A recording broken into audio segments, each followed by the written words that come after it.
and he's going to get a chance to build on that FA Cup final. Yeah, it's kind of a good idea, I think, because continuity. There's not a lot of great managers out there, and you bring somebody else in, they've got to start all over again. He hasn't really had the backup. He's had a poor structure to deal with.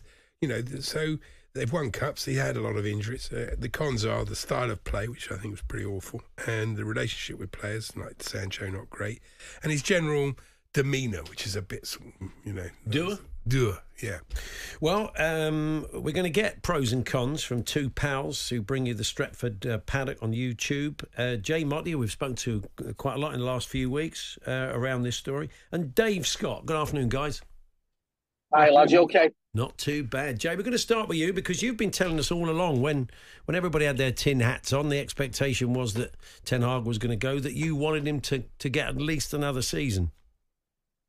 Yeah, definitely. I mean, I spoke to you guys quite a few times over the last few weeks, and it wasn't just the FA Cup final, though. That's a big reason as well. I think that you look at the sort of lack of structure we've had at the club, the amount of injuries he had to deal with, and also a big point, as Andy was just mentioning there, the other options that were available, the names that were being suggested, were all flawed. There was talk of maybe Graham Potter, there was talk of Thomas Frank, possibly Tuchel, or even Gareth Southgate, and none of those names filled me with much inspiration. And rather than starting all over again with a manager who underwhelms me, I'd rather give this manager, who's won back-to-back trophies, who has shown what he's capable of when he's got everyone fit, the chance to go again under a proper structure with some footballing people in charge of footballing decisions, because that's what Ineos are doing. They're bringing in the likes of Dan Ashworth, bringing in the likes of Omar Barada and Jason Wilcox, who's already here, of course. And I think that would be a good structure for this manager to work under and hopefully move us forward, because it's not been all plain sailing. I'm not going to pretend it hasn't. Finishing eighth isn't good enough in the Premier League for Manchester United. But he's brought through some good young players.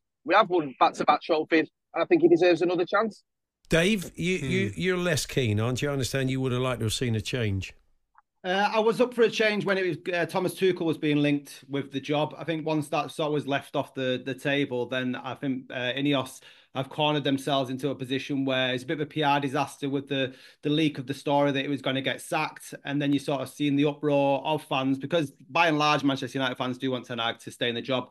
Had they sacked him before the FA Cup final, I think that nobody would have, argued the tosses if he'd have gone. But afterwards, then, the massive majority do want Ten Hag to stay. Me personally, if it was the beginning of the season, and I'd like to ask my good friend Jay this, if someone had turned around and said to him, by May, if we'd had the worst ever Premier League finish of all time for Manchester United, most defeats in a season, negative goal difference -1, the lowest in 34 years, conceded 58 Premier League goals. The football has been absolutely abysmal. And I think now, moving forward, now he's got one last roll of the dice. There's a lot of question marks and areas to be improved on. Jay has got a point there, Dave, isn't he? I mean, the bare, stats. Not many Manchester United managers over the years would survive those stats.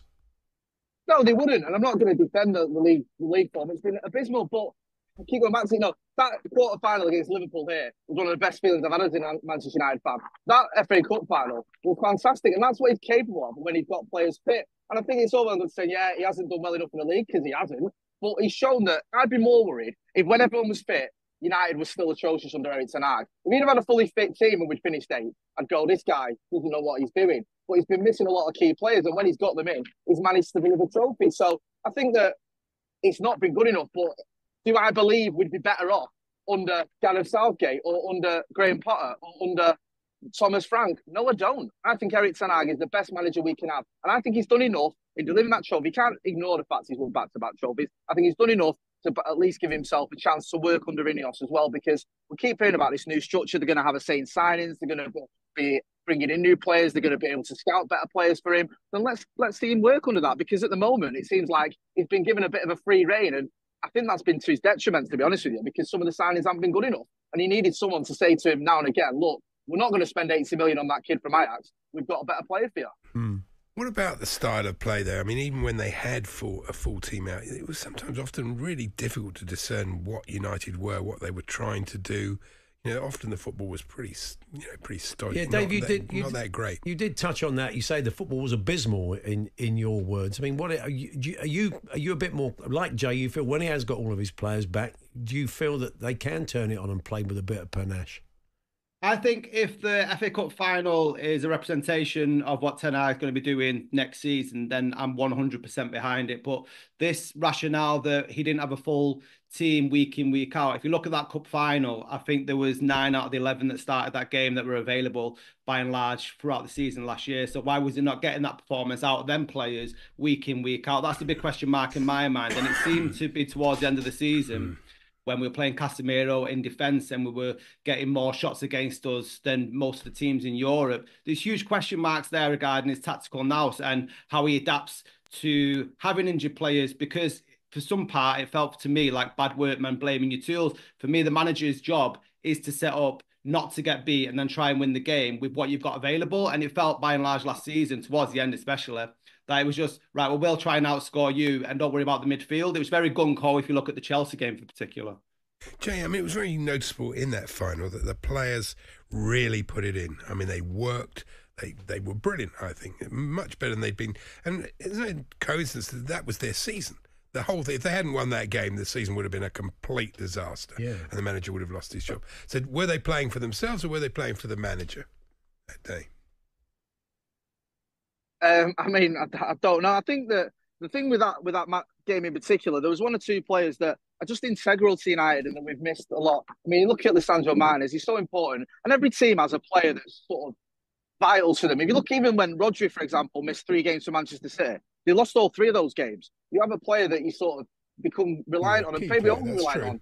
And I think Lisandro Martinez is that for us. And having him and Varane back at that centre-back partnership, which we've barely had all season, was a big difference. And now it's up to the club to bring in other players as well and try and strengthen, because, yes, we had injuries and, yes, you could have a squad there that can come in and step up. But I remember so many times this season, you look at the bench at United, and I'm a United fan, I go to the games, I follow the team. I was looking at the bench, I didn't even know who some of the players were. We were relying on kids, no disrespect to them, the good young lads, but they shouldn't be the next option for Manchester United. We definitely need to strengthen, and I think that's something that Ineos have got to do. They're giving this manager the chance, but now they've got to back him and bring in some real quality, because we're lacking, we really are.